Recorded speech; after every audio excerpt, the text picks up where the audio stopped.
দেখো, ratio প্রপোর্শনের descriptive অঙ্ক করাবো তার আগে বেশ কিছু কথা বলে নিই।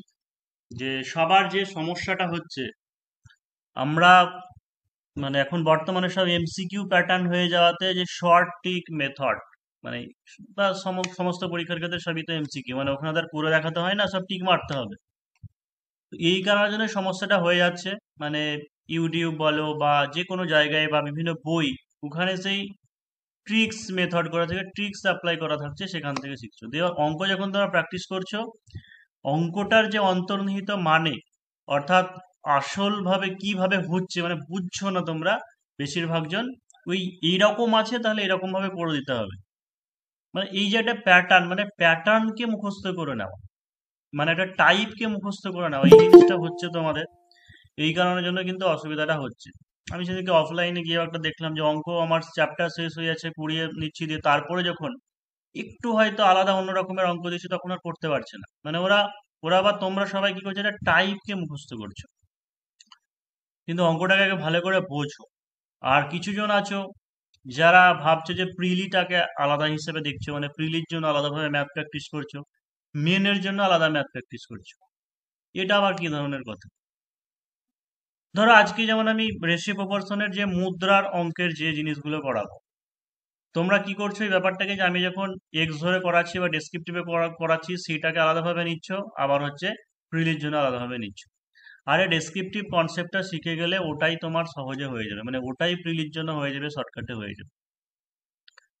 আসল কথা, আসল জিনিসটা কি, যেমন মুদ্রার অঙ্কে প্রথম যে অঙ্কটা দেওয়া আছে, মুদ্রার অনুপাত দেওয়া থাকে, দিয়ে মূল্যের অনুপাত দেওয়া থাকে। মানে এই কনসেপ্টটাকে আমাদের ক্লিয়ার করতে হবে যে 50 পয়সা যদি বলে, তাহলে দুটো 50 পয়সা মিলে 1 টাকা হয়। ঠিক আছে, দুটো 50 পয়সা মিলে 1 টাকা হয়। তাহলে যখন সেটা সংখ্যার অনুপাত দেওয়া থাকছে, সেটার সঙ্গে আমি কি করব, হাফ গুণ করব, তাহলে সেটা টাকার অনুপাত হয়ে যাবে। আর যদি টাকা বলা থাকে, টাকার অনুপাত অর্থাৎ মূল্যের অনুপাত বলা থাকে, তাহলে তার সঙ্গে আমাকে কি গুণ করতে হবে, 2 গুণ করতে হবে, তাহলে সংখ্যার অনুপাত পেয়ে যাবো। কারণ দুটো 50 পয়সা মিলে 1 টাকা।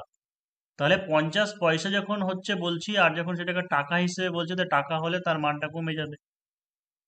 আর যখন টাকার অনুপাত দেওয়া আছে বা এই অ্যামাউন্টের অনুপাত দেওয়া আছে, সেটাকে আমি কতগুলি মুদ্রা আছে যখন বের করতে যাবো, তাহলে পরিমাণে তো বেশি হবে। কারণ দুটো 50 পয়সা মিলে 1 টাকা, 25 পয়সার কথা বললে চারটে 25 পয়সা মিলে 1 টাকা। তাই ডেসক্রিপটিভ যে কনসেপ্ট, সেটা হচ্ছে এক্স ধরে করলে সবগুলোকে এক্স ধরেই করা শেখো। ঠিক আছে, মানে শুধু এই অনুপাত, রেশিও প্রপোর্শন বলেই নয়, যে কোনো সমস্ত অঙ্ক। কারণ এক্স ধরে না করলে পরে এমনি ব্যাখ্যা করতে গেলে ঠিকঠাক ব্যাখ্যা হয় না, বা ডেসক্রিপটিভ হয় না, হয়তো তোমার কিন্তু মার্কস কাটা হতে পারে, এটা কিন্তু বারবার বলছি। তো আগের দিনে দেখো যে একটা সমস্যা হয়েছিল, টেকনিক্যাল ফল্টের কারণের জন্য রেকর্ডিংটা দেওয়া যায়নি। তো আমি চেষ্টা করেছি, কারণ একই অঙ্ক তো বারবার আর তুলিনি, সেই জন্য ওই রকম টাইপেরই অঙ্ক নিয়েছি। এই কনসেপ্টটাকে বোঝার চেষ্টা করো। তো প্রথম অঙ্ক যেটা আছে, দেখো যে একটি ব্যাগে 1 টাকা, 50 পয়সা, 25 পয়সার মুদ্রার সংখ্যার অনুপাত 5, 6 এবং হচ্ছে 8। এদের মোট মূল্য 420 টাকা হলে 25 পয়সার মুদ্রার মূল্য কত টাকা? তাহলে প্রথমে যেটা আমাদের কোশ্চেনে দেওয়া আছে, সংখ্যার অনুপাত মানে পরিমাণে আছে। হয়তো 1 টাকার কিছু আছে, 50 পয়সার কিছু আছে, 25 পয়সার কিছু মুদ্রা মানে কয়েন আছে। সেই অনুপাতগুলো বলেছে 5, 6 আর হচ্ছে 8। দিয়ে তাদের এদের মূল্যের অনুপাত, মূল্যের অনুপাত মানে 1 টাকার মানে পরিমাণ কত টাকা। হয়তো 1 টাকা দেখা গেলো যে 150 টাকা আছে কি 200 টাকা আছে, 50 পয়সা হয়তো দেখা গেলো 200 টাকা আছে, মানে এইরকম বলছে যে এই মোট মূল্য হচ্ছে 420 টাকা। তার মানে আমাদের কি ধরতে হবে, যে ধরি ধরি 1 টাকা, 50 পয়সা ও 25 পয়সার মুদ্রা আছে যথাক্রমে যথাক্রমে 5x, 6x এবং 8x। এটা কিন্তু বারবার বলছে, এটা কি, যে টাকাই নয়, এটা কতগুলি আছে, কতগুলি আছে। এবার এখানে কি বলেছে, যদি বলতো এত টি আছে, মানে 420 যেটা টাকা আছে ওটা যদি বলে দিত সংখ্যায় এত টি আছে, তাহলে কি করতাম আমরা ডিরেক্ট এইগুলোকে যোগফল করে দিতাম, এগুলো যোগফল মানে সেটা হতো। কিন্তু এইগুলো তো সব পরিমাণ এতগুলি করে আছে, কিন্তু আমাকে টাকাতে কনভার্ট করেছে, বলেছে এত টাকা আছে।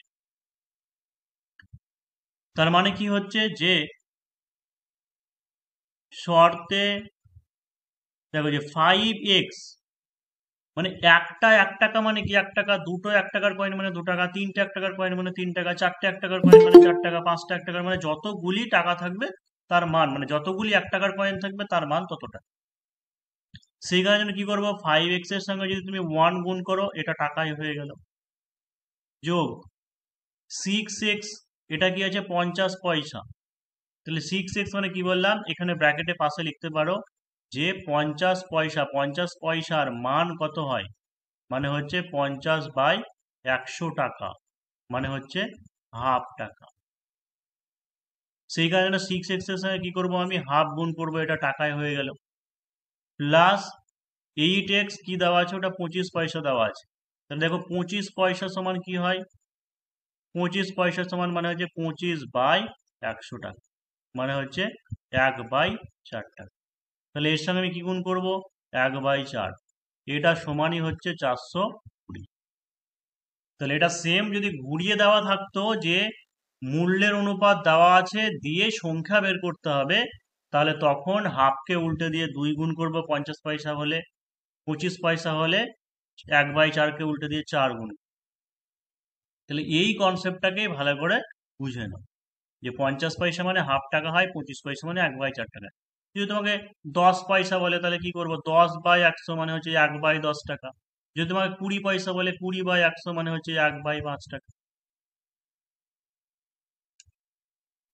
তাহলে বা 5x plus 3x plus 2x equal to, বা হচ্ছে 10x ইকুয়াল টু,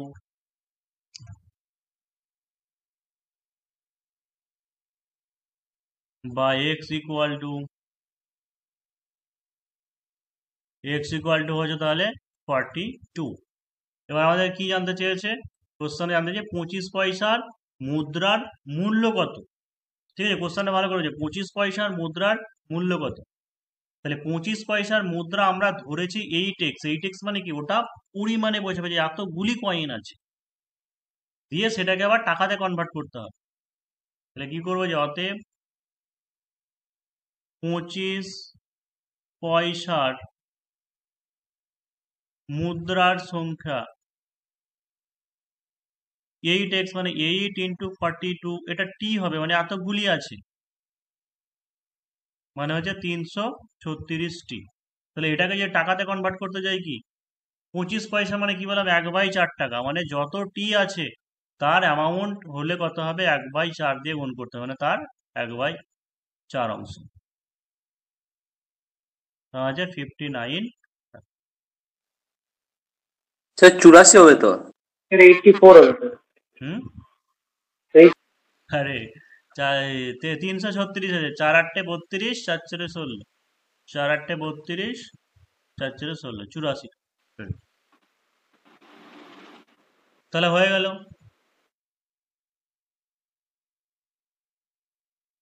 এবার 2 নম্বর যে অঙ্কটা আছে সেটা আমি পরে করছি, আর একটা মুদ্রার অঙ্ক আছে, এটাকে করে নিই, ঠিক আছে, দিয়ে তখন বাকিগুলো করাচ্ছি।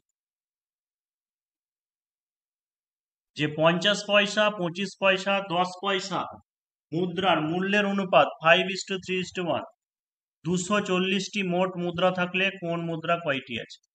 তাহলে আশা করি বুঝতে পারছো এই কনসেপ্টটা।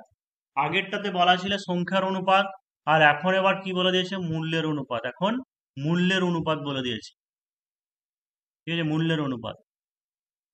মূল্যের অনুপাত মানে কি বলতে চাইছে, হয়তো 50 টাকা আছে 50 পয়সার, তারপরে হচ্ছে 25 পয়সার মুদ্রা 30 টাকার আছে, তারপরে 10 পয়সা হয়তো দেখা গেলো যে 10 টাকার আছে, মানে এই মুদ্রাটা এটা বলতে চাইছে যে 5:3:1, মানে এটা টাকা হিসাবে বলা আছে 5:3:1।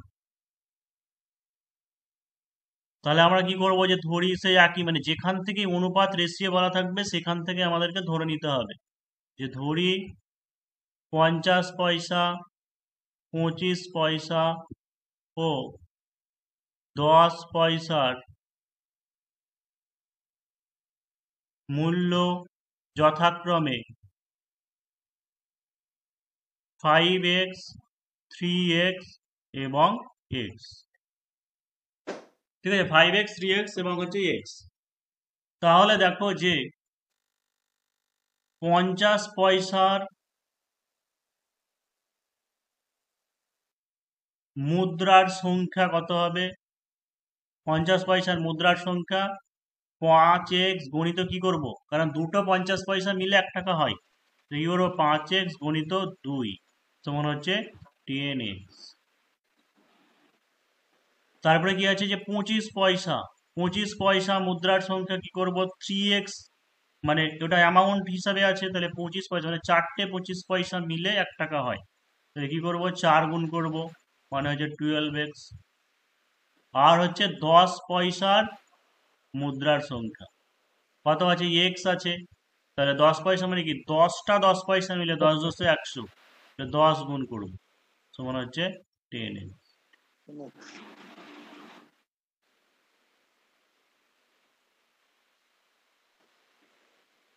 তাহলে এখানে এইগুলো এক্সপ্লানেশন গুলো ব্যাখ্যাগুলো দিয়েও দিতে পারো। ঠিক আছে, যে যেহেতু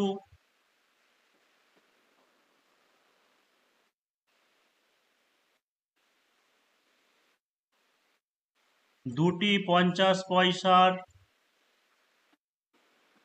মুদ্রার মান 1 টাকা,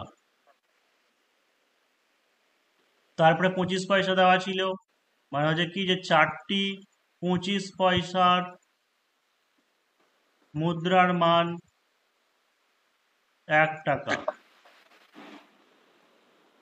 এবং বা এগুলোকে বারে বারে 1 টাকা না করে দুটি 50 পয়সার মুদ্রার মান, চারটি 25 পয়সার মুদ্রার মান এবং 10টি 10 পয়সার মুদ্রার মান 1 টাকা, এবং 10টি 10 পয়সার মুদ্রার মান 1 টাকা। ক্লিয়ার? তাহলে শর্তে এবার দেখো এই অঙ্কতে কি বলা ছিল, 420টি আছে বলা আছে, তাই তো, যে 240টি মোট মুদ্রা আছে, মানে এইগুলোর যোগফল অর্থাৎ 10x plus 12x plus 10x, এটা আমার যে 240। তাহলে 22 হচ্ছে 32x সমান হচ্ছে 240, বা x ইকুয়াল টু হচ্ছে 240 বাই 32।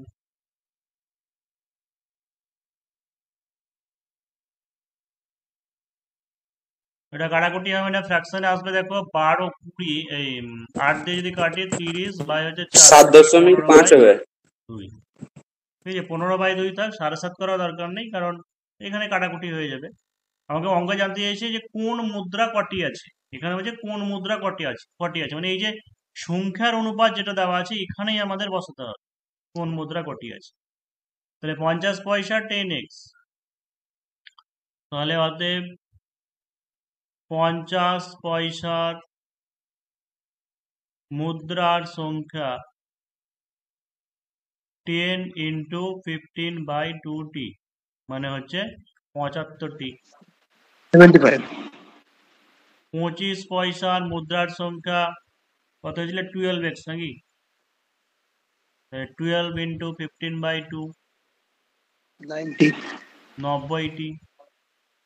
আর 10 পয়সার মুদ্রার সংখ্যা এটাও 10। 75। এবার এখান থেকে যদি তোমাকে বলতো যে 50 পয়সার মুদ্রার মানে মূল্য কত, তাহলে কত হতো, 75 গণিত হাফ 37.5 টাকা। 25 পয়সা কত হতো, 90 গণিত 1 পয়সা, 4 দিয়ে ভাগ করলে যত হতো। 10 পয়সার মুদ্রা 75/10 বেরিয়ে যেত। 7.5। তাহলে এই যে আমি ডেসক্রিপটিভ যে কনসেপ্ট শিখলাম, তোমার ফ্রিলিতে এলে কি করবে, এই কনসেপ্টই তো, একই তো অঙ্ক, যে যখন তোমার মূল্যের অনুপাত দেওয়া আছে পরিমাণ বের করতে গেলে কি করতে হবে, যেহেতু 50 পয়সা দেওয়া আছে মানে ডবল করে 5 দুগুণে 10, যেটা 25 পয়সা 3 দেওয়া আছে, মানে 4টে 25 পয়সা মিলে তাহলে 3 4 12। তারপরে 10 পয়সা যেটা 1 দেওয়া আছে 10 গুণ হবে মানে যে 10। তাহলে এই যে এই তিনটের যোগফল মানে 32, এই 32 মানেই 240, তাই তো? 32 মানেই 240, তাহলে 1 মানে কত, বাই 32। এবার যে কয়েনটা যে মুদ্রাটা বলবে তার সঙ্গে তাহলে গুণ। অ্যাকচুয়ালি শর্ট যেটা করে এখান থেকেই তো করে, তাই সব সময় অঙ্কের মানে বেসটাকে জানো, তাহলে ভুল হবে না।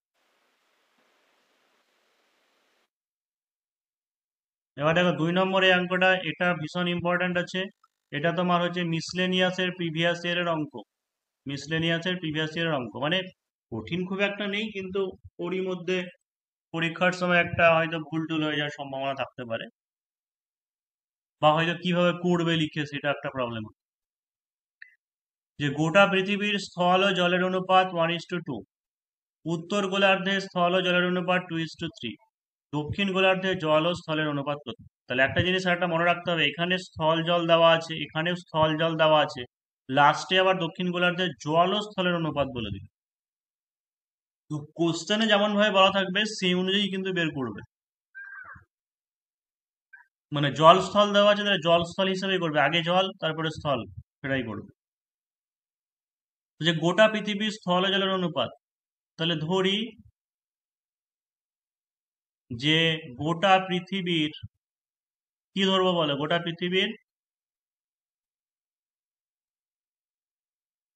জল ও স্থল মিলে x অংশ। মিলেটা কেটে দেখ কেমন লাগছে, জল ও স্থল x অংশ।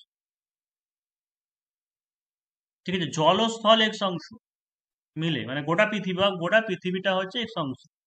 এবার কি বলছে যে পৃথিবীর স্থল ও জলের অনুপাত, তাহলে কি হচ্ছে যে গোটা পৃথিবীর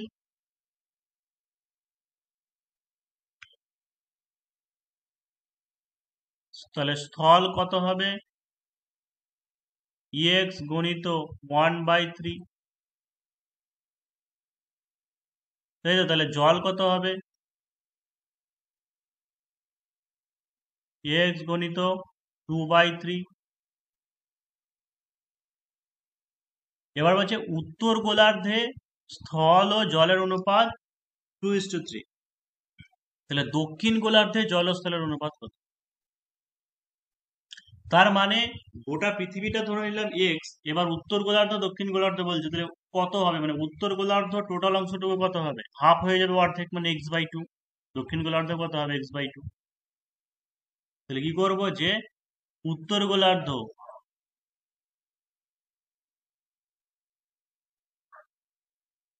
উত্তর গোলার্ধে স্থল অনুপাত জল কত দেওয়া আছে, 2:3। তাহলে সুতরাং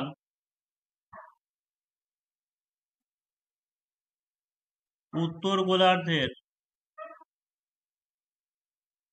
x/2 অংশে স্থল x/2 ইন্টু 2/5, তাই তো? মানে হচ্ছে x/5। এটুকু ক্লিয়ার তো? কারণ এবার উত্তর গোলার্ধে স্থল জলে বলেছে, তাহলে টোটাল পৃথিবী যদি মোট যদি এক্স হয়, তাহলে উত্তর গোলার্ধে কত হবে, হাফ হবে অর্ধেক হবে, মানে x/2 হবে। তাহলে x/2 তে স্থল হচ্ছে এটা হলো, আর জল হবে x/2 ইন্টু 3/5। তাহলে এবার বলো যে দক্ষিণ গোলার্ধ কি আবার বের করা দরকার আছে, মানে এই অনুপাত তো দেয়নি, মানে বিয়োগ করে দিলে পেয়ে যাবো আমরা, তাই তো? দক্ষিণ গোলার্ধ যেটা সেটা ওই মোট পৃথিবীর স্থল থেকে উত্তর গোলার্ধের স্থল, আর মোট পৃথিবীর জল থেকে দক্ষিণ গোলার্ধের জল বাদ দিলেই পেয়ে যাবো। তাহলে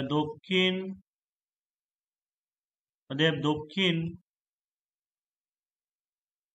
গোলার্ধের স্থল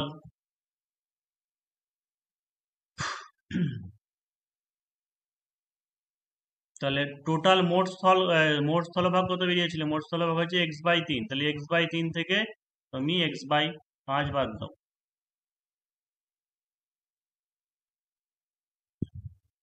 15 হচ্ছে লসাগু, তাই তো? তাহলে 5 মানে 5x minus 3x equal to হচ্ছে 2x/15।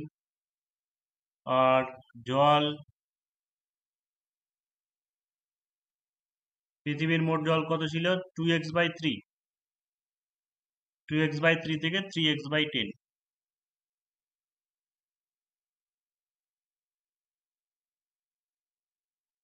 এখানে হচ্ছে 30 লসাগু, 3 10 30 মানে 10 দুগুণে 20x বিয়োগ হচ্ছে 3 মানে হচ্ছে 9x,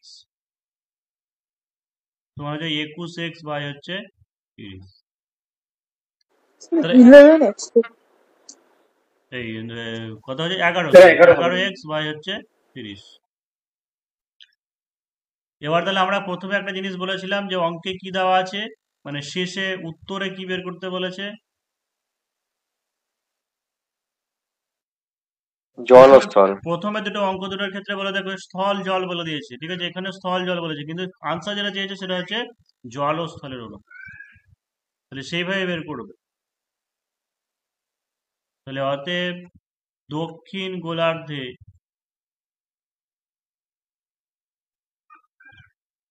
জল ও স্থলের অনুপাত। এবার কেউ হয়তো বলতে চাইছো যে কোশ্চেন এরকম বলেছে কিন্তু তুমি দক্ষিণ গোলার্ধে স্থল ও জলের অনুপাত বলে এইভাবেই লিখলে। এবার সেই ক্ষেত্রে কি হয়ে যায়, যে অঙ্ক তো ঠিকই আছে, মানে অনুপাত তো তুমি সেই একই লিখছো, কারণ তুমি ওরা স্থলকে আগে দিয়েছে, তুমি জলকে আগে দিয়ে লিখছো, কি জলকে আগে দিয়েছে বলে লিখছো, অসুবিধা নেই। কিন্তু ধরো এমন হতে পারে যে ডেসক্রিপটিভ অঙ্কতে কোনো টিচার এমনি পরপর করে দেখছে খাতা, ঠিক আছে, পরপর খাতা চেক করছে। এবার ওরা কি বলতো, অত পড়ে দেখছে, হ্যাঁ, যে বা একটা চোখে দেখলেই বোঝা যায় যে হ্যাঁ ফরম্যাট ঠিক আছে, কি ভুল আছে। তো লাস্টে ধরো হয়তো দেখা যাবে যে 5:2, মানে ওদের আনসার সেটা আনসার লেখা আছে 5:2 আনসার হবে। তুমি হয়তো আগে পরে করে নিয়েছো, কোশ্চেন অনুযায়ী করোনি, তাহলে তোমার আনসার কি হবে? 2:5 হবে। তখন হয়তো দেখা গেলো যে উত্তরটা তোমার ওর সঙ্গে মিলছে না, হয়তো ভুল হয়েছে বলে কেটে দিল। তাই এই কারণের জন্য একদম মানে টু দা পয়েন্ট, অর্থাৎ কোশ্চেনের লাস্টে কি জানতে চাইছে, কোনটা আগে আছে সেই মতোই করবে। তাই দক্ষিণ গোলার্ধে জলস্থলের অনুপাত হচ্ছে তোমার 11x/30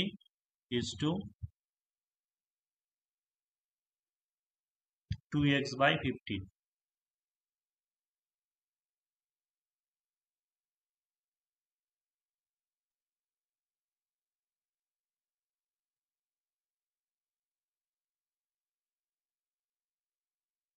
তাহলে 11x ইকুয়াল ইজ টু হচ্ছে 4x, x x কেটে গেল, 11:4।